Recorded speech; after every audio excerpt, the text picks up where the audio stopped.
سردار کی ماں کی طبیعت خراب ہوئی تو وہ اسے ہاسپٹل لے گیا۔ ڈاکٹر نے کہا اس کے 2 ٹیسٹ ہوں گے۔ سردار نے زور زور سے رونا شروع کر دیا۔ اب کیا ہوگا؟ میری ماں تو ان پڑھ ہے، پہلے پتہ ہوتا تو تیاری کروا کر لاتا۔ ایک عورت اپنے شوہر کی قبر پر روتے ہوئے بولی، چھوٹا بیٹا اسکول کے لیے نئے جوتے مانگ رہا ہے، میں کیا کروں؟ بیٹی نے موبائل فون کی فرمائش کر دی ہے، میں کیا کروں؟ میرے اپنے کپڑے بھی پرانے ہو گئے ہیں، اب آپ ہی بتائیں میں کیا کروں؟ قبر کے اندر سے گھٹی گھٹی سی آواز آئی، مر گیا ہوں، سعودیہ نہیں گیا۔ بہو روئے جا رہی تھی۔ ساس نے پچکارتے ہوئے پوچھا، کیوں بیٹی رو کیوں رہی ہو؟ بہو، کیا میں چڑیل جیسی دکھائی دیتی ہوں؟ ساس، نہیں، بالکل نہیں۔ بہو، کیا میری آنکھیں مینڈک کی طرح ہیں؟ ساس، نہیں تو۔ بہو، کیا میری ناک پکوڑے جیسی ہے؟ ساس، نہیں۔ بہو، کیا میں بھینس جیسی موٹی اور کالی ہوں؟ ساس، نہیں بیٹی، یہ سب کس نے کہا تم سے؟ بہو، پھر سارے محلے کے لوگ کیوں کہتے پھرتے ہیں کہ تو اپنی ساس جیسی نظر آتی ہے؟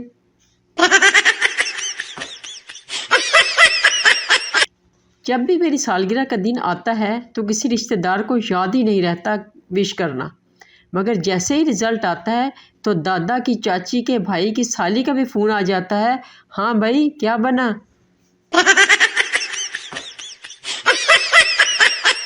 ایک کرنل صاحب کنویں میں گر گئے۔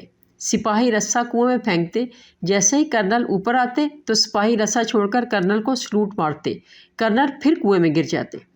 ایک تجربہ کار سپاہی نے مشورہ دیا کہ کسی بریگیڈیئر کو تکلیف دیتے ہیں تاکہ انہیں کرنل کو سلوٹ نہ کرنا پڑے۔ بریگیڈیئر نے رسا ڈالا، کرنل نے رسا پکڑا اور بریگیڈیئر نے کھینچنا شروع کیا۔ جیسے ہی کرنل کنارے کے نزدیک پہنچے اور ان کی نظر بریگیڈیئر پر پڑی تو انہوں نے رسا چھوڑ کر بریگیڈیئر کو سلوٹ مارا اور پھر سے کنویں میں گر گئے۔ بار بار یہی ہوا۔ آخر کار کرنل کی کنویں سے آواز آئی، کم بختو کسی سویلین نے بلا لو۔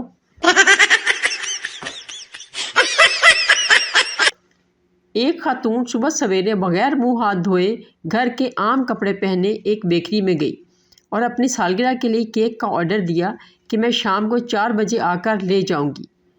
شام کو ٹھیک 4 بجے وہی خاتون تیار ہو کر میک اپ کر کے بیکری جا پہنچی اور پوچھا، کیا کیک تیار ہو گیا ہے؟ صبح آرڈر کیا تھا۔ بیکری والا بولا، آپ وہی کیک لینے آئی ہیں جس کا آرڈر صبح آپ کی امی دے کر گئی تھی۔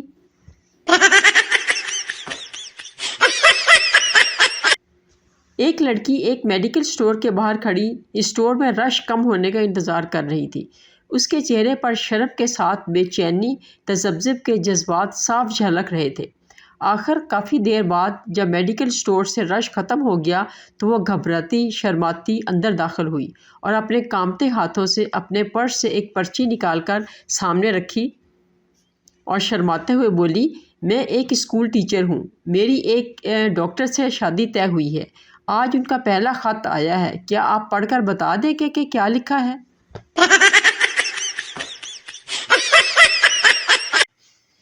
ایک عربی باتھ روم میں فون پر بات کر رہا تھا۔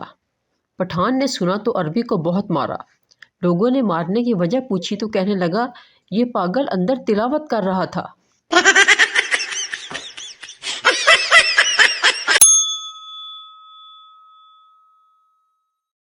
آدمی، بھائی بال چھوٹے کر دیں۔ نائی، کتنے چھوٹے کروں؟ آدمی، بس اتنے کر دیں کہ بیوی کے ہاتھ میں نہ آئیں۔ نائی، اس وقت میری آنکھوں میں آنسو ہی آ گئے۔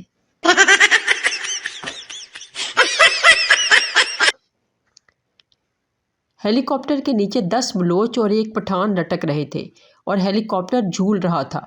چنانچہ پائلٹ نے اعلان کیا، تم میں سے کسی ایک کو قربانی دینی ہوگی تاکہ ہیلی کاپٹر پر وزن کم ہو۔ اعلان سن کر سب بلوچوں نے پٹھان کی طرف دیکھنا شروع کر دیا۔ پٹھان بولا، ٹھیک ہے، تم لوگ میرے لیے تالی بجاؤ، میں قربانی دیتا ہوں۔ تالیاں بجاتے ہی تمام بلوچ نیچے گر گئے۔ پٹھان مسکرایا اور بولا، دماغ نسوار سے چلتا ہے، بڑی شلوار سے نہیں۔